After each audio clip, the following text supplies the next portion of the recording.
생각합니다. 그 여기서 한 가지만 네. 이제 좀 흥미로운 얘기를 하려고 그러는데요. 네네네. 다른 데에서는 밝힌 적이 없는데 네네. 아, 좋습니다. 이 사람이 쫓겨나고 난 다음에 네. 청와대 지하실을 한번 들어가 봐야 됩니다. 관저 지하실을. 관저 지하실. 네. 한 3, 4주 전에 네. 어떤 일간지 기자 한 분이 저한테 이제 전화를 해가지고 네. 관저 지하실에 대해서 물어보더라고요. 네. 근데 저는 저희 아버지께서 거기 계실 때 지하실 한두 번밖에 들어가 본 적이 없고 거기 뭐 있어요? 거기에 뭐가 있는지 자세히 보질 않았어요. 네. 그래서 잘 기억이 안 났는데 청와대에 과거에 근무하셨던 분한테 물어보니까 네. 김영삼 대통령 때는 거기에 이 가족 영화관이 있었고 지하에 네. 또 이 노 대통령 계실 때는 고장숙 여사께서 거기서 운동을 하셨대요. 네.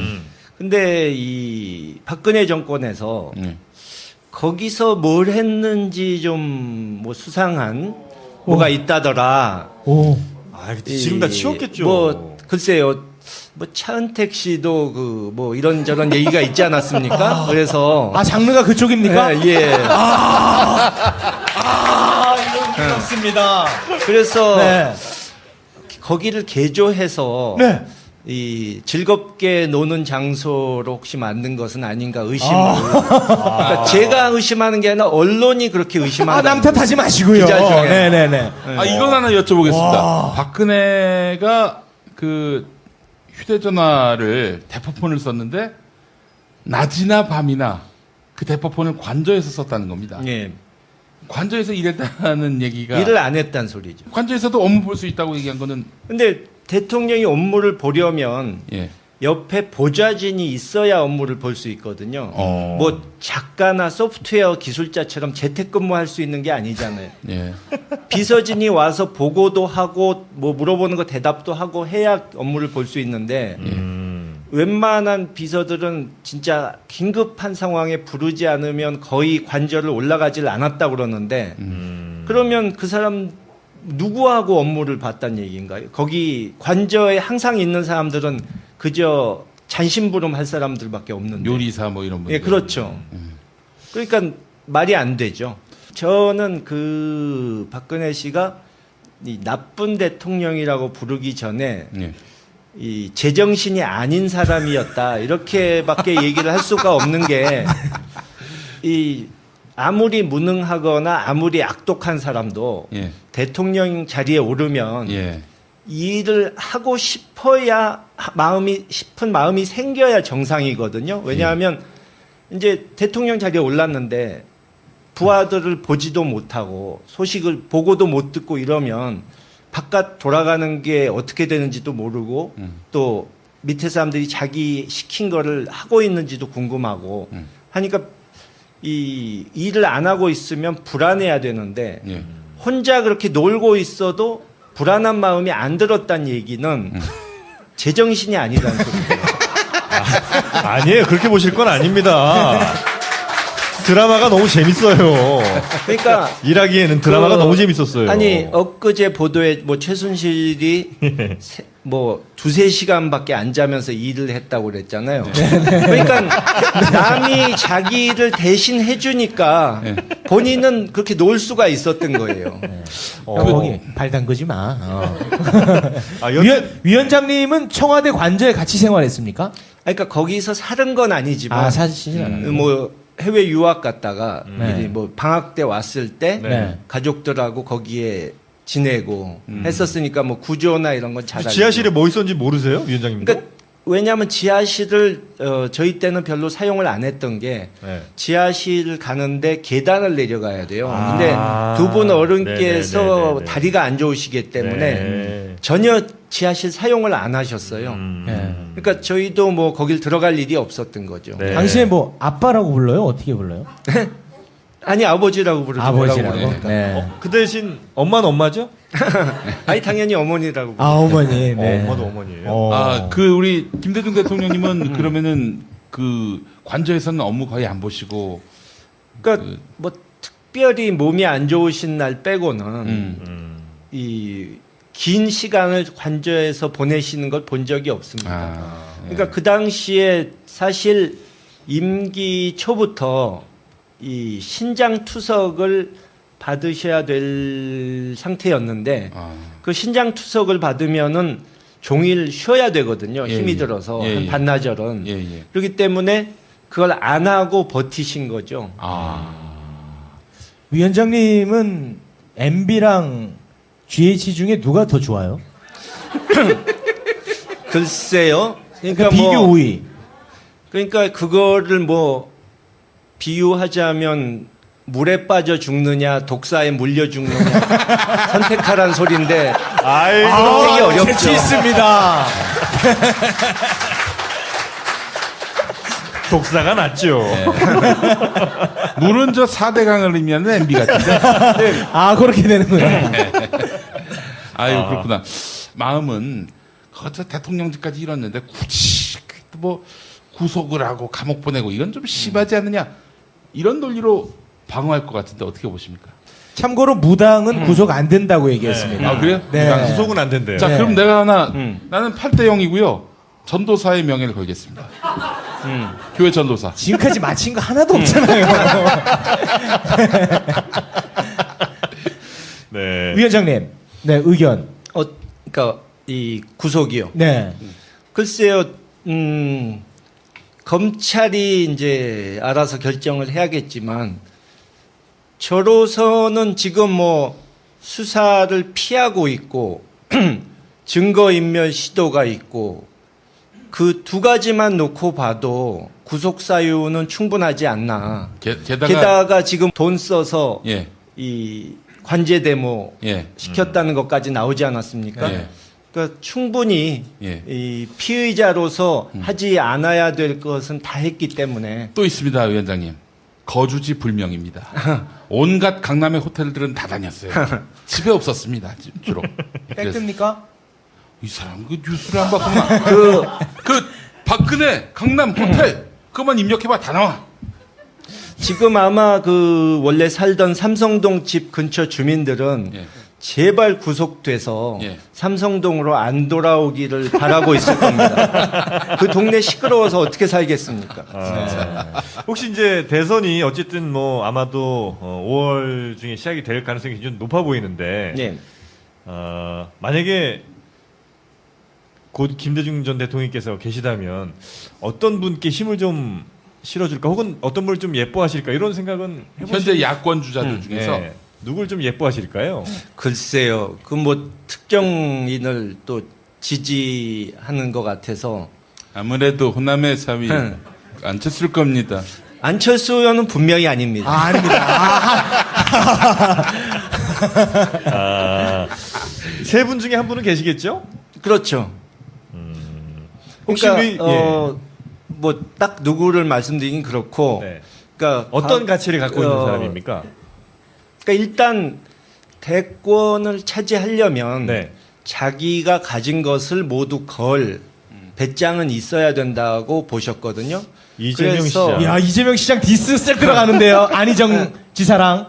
왜요? 아니 이재명 시장이잖아 이건 오히려. 아니지, 지금 지사직이랑 시장직을 버리지 않았다는 아니, 그 디스 뜻이 아닙니까? 아니고. 그거 아닙니까? 그러니까 이 반기문 총장처럼 네. 안전하게 아 그런 그러니까 사람 남이 아니다. 다 만들어주면 거기 가서 올라타서 쉽게 되겠다는 아. 그런 생각을 하는 사람은 대통령이 될 수 없다고 없다. 보신 거죠. 그러니까 네. 옛날에 어떤 분이 뭐 누구라고 그러면 아실 텐데 어떤 분이 대권 출마설이 나와가지고 네. 조용히 저희 아버지를 만나셨는데 네. 이렇게 그분을 만나보시더니 아버지 말씀이 아유 저 사람은 안 되겠다. 그냥 자기의 이 뭐 예를 들어서 부가 됐든 명예가 됐든 아무것도 걸지 않고 네.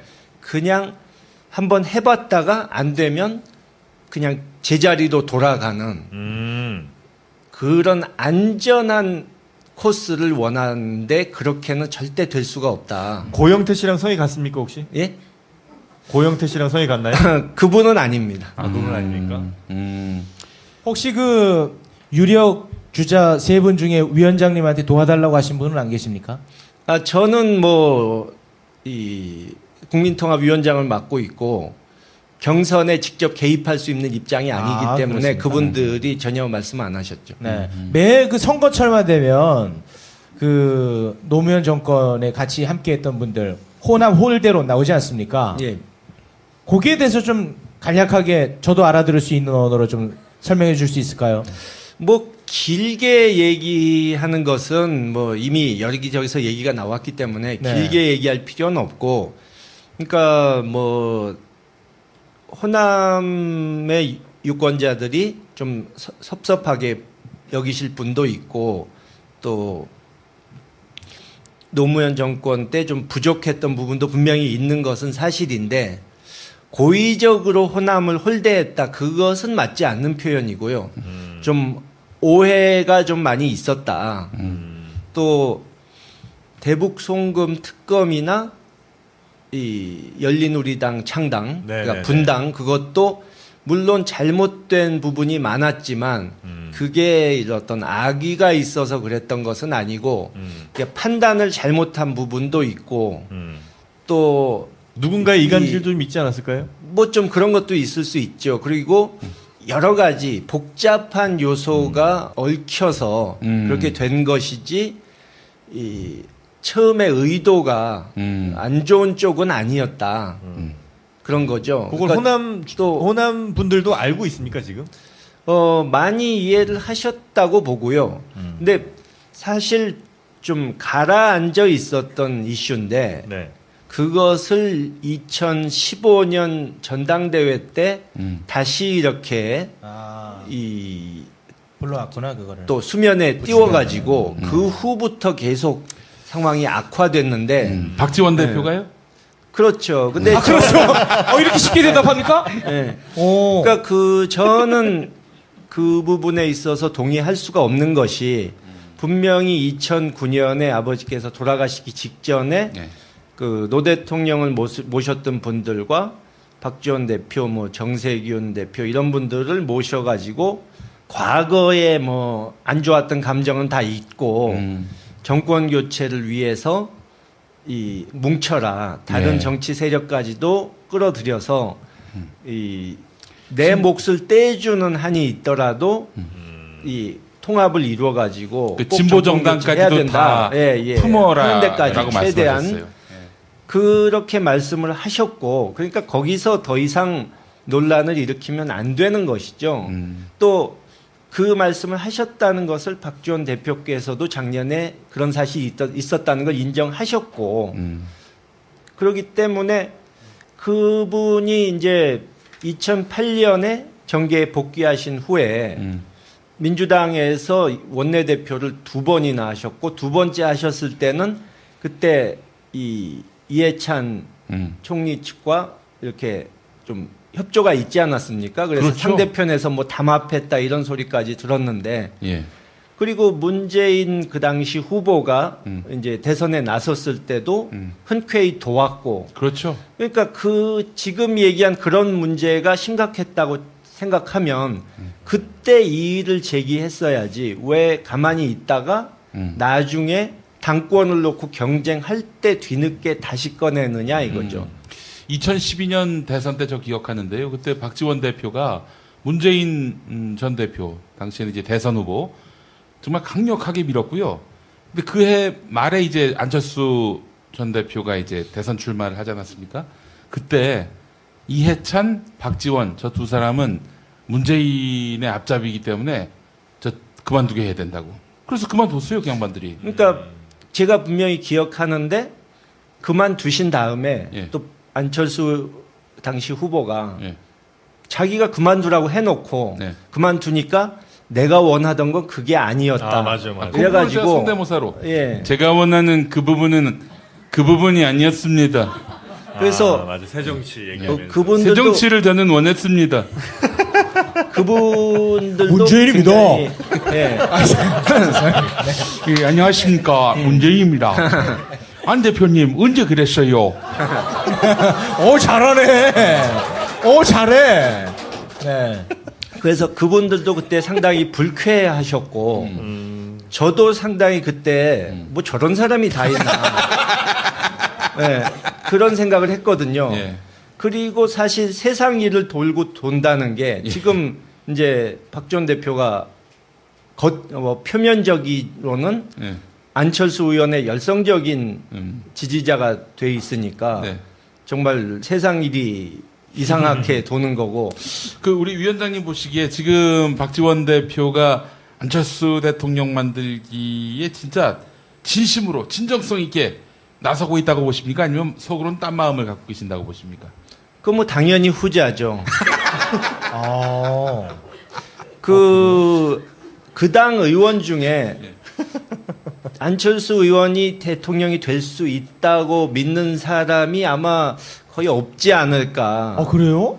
안철수는 본인도 자기가 될 거라고 너무 믿지 않을 것 심하시다. 같은데. 에이. 아니, 그러니까 혹시 네. 그러니까 모든 게 어떻게 내 원하는 대로 흘러간다면? 모든 일이 흘러간다면 혹시 내가 될 수도 있지 않을까 이 정도 생각은 할지 몰라도 현실적으로 가능성이 어렵다. 높다고 생각할 정도로 그분이 어리석은 분이라고는 생각 안 합니다. 그럼 그 당 의원들도 자신의 정치적 목적이나 이해에 따라서 지금 현재 구도를 좀 즐기는 혹은 뭐 이용해 먹는 즐긴다기보다는 뭐 당장은 다른 선택이 없으니까요.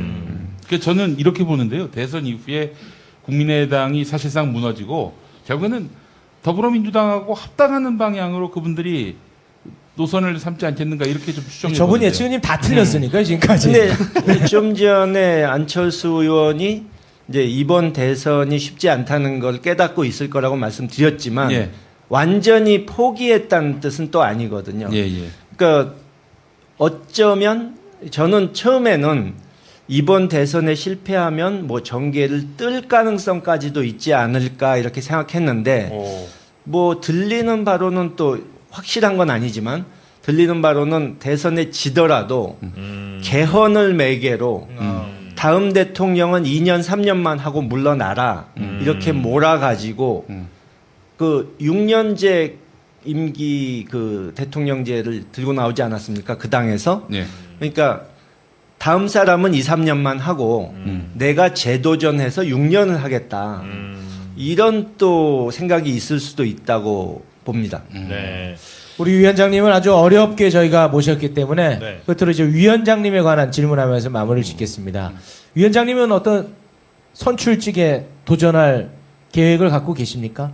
뭐 지금 현재로서는 뭐 당장 선거가 있는 것이 아니기 때문에 네. 뭐라고 말씀드릴 수는 없는데 뭐 기회가 생기면 나갈 네. 수 있겠죠. 아. 무조건 100%입니다 이런 경우. 100%지. 네.